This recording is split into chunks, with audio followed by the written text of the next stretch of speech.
So why should we support Missio Scotland? Well, one of the features of our church now in Scotland, I notice it as I gather at priestly gatherings, national priestly gatherings.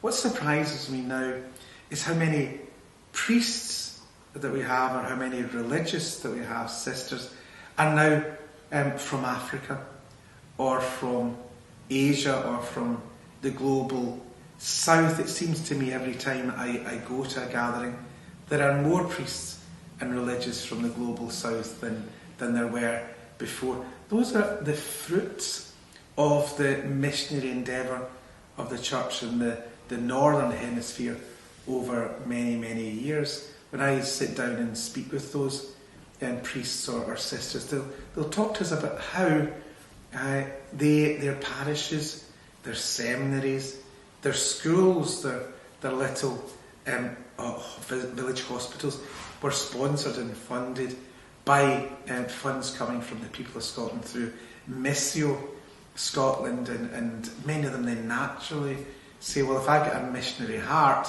I would quite like also to come back and to give back something to Scotland. And we also see in our congregations, I certainly see in Paisley Diocese, that year by year our congregations are becoming more international. In our own cathedral a couple of months ago, because we noticed that it was becoming more international, we held an international lunch, Sunday lunch, of parishioners who were coming to Sunday Mass. And we found there were 33 different nationalities at our Sunday Masses in the cathedral. So the Catholic Church in Scotland is no longer the Western Scottish Church or the Eastern Scottish Church or the Scottish Church. It's a global, universal, Catholic church. And many of those people who come from countries where Christianity is young, where the Catholic faith is young and it's vibrant. So our faith tells us, and Paul gave us that great example, where he was already in a thriving Christian community in Antioch, that immediately, we've got to take the gospel out into the world, and the full gospel, the preaching of the good news. But also, St. Paul very quickly established charitable purposes in those, every church that he set up, every mission he set up, that those who had means would bring them so that it could be distributed to those who didn't have means. That's been from the very beginning of our church, and it continues, and it will be part of the church to the end of the time.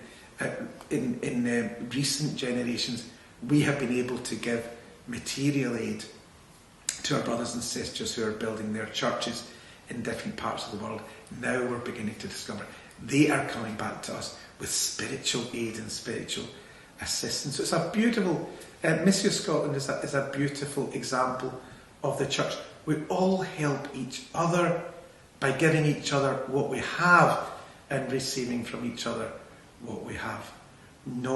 That's a lovely idea, but we need a practical means of doing it.